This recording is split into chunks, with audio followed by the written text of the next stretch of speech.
Good morning.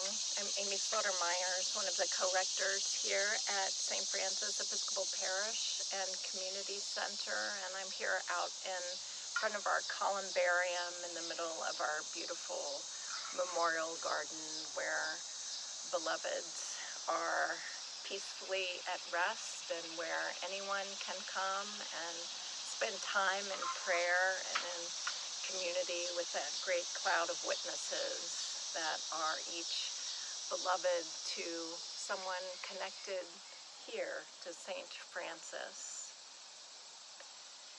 And the gospel that we heard on Sunday, and if you weren't able to attend Sunday services, you can go to our YouTube page and find Sunday's service and listen to it.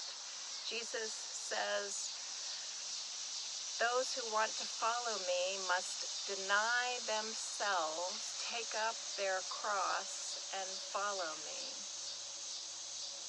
Let them deny themselves. In some translations it reads, let them forget themselves. In some translations it reads, let them say no to themselves. And if you're anything like me, that self-denial piece, that self-sacrifice piece that is indeed so important in Christianity has always proved a challenge for me.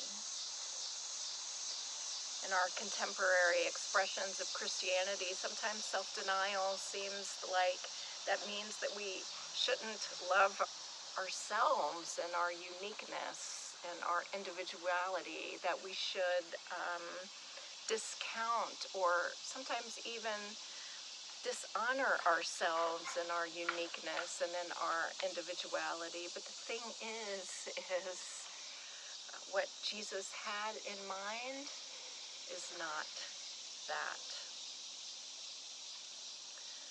We are each created in our unique selfhood by God. We have our unique identity in God. I want to share with you a passage from Christian mystic Thomas Merton. Let me get the book. Hold on just a minute.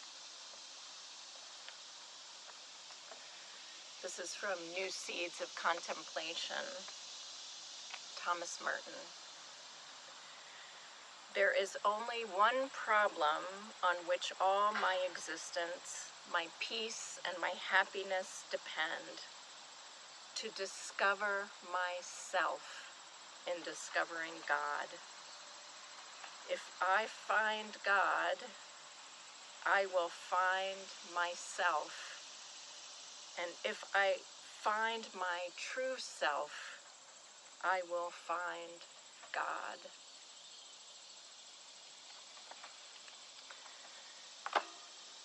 Our creation as unique individuals, enfleshed individuals, and imbued with particular personality traits and gifts and heart longings and desires, to know ourselves in our own fullness of self is to learn something profound about God.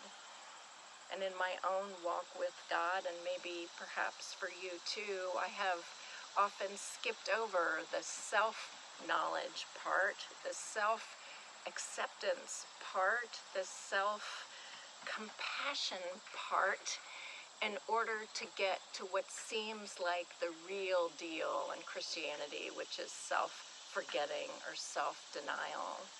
But throughout the Christian tradition,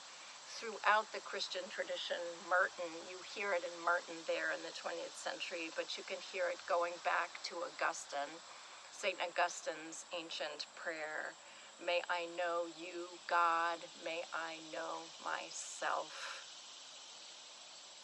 See, in order to forget or deny ourself, to find ourself, seems like a riddle, seems like a paradox. But in order to enter into that work, we have to know ourselves deeply. There are lots of aids in prayer and books and prayer practices that will help you to know yourself even more deeply in God.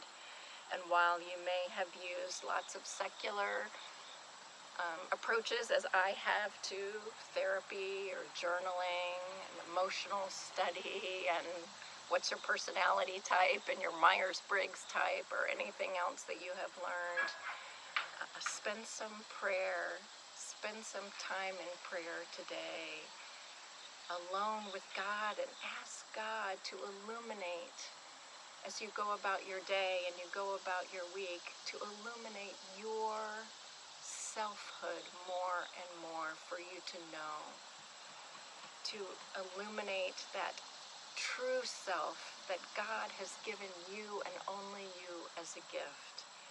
Ask God to help you shed all that false self, all those habits of being, all those ways that we've learned to relate to one another and even to relate to ourselves and relate to God, that are just accretions of our lives lived on earth and our experience. And ask God to show you your true self, so that you can pray like with Augustine, God, may I know you ever more deeply. May I know myself ever more deeply. Amen.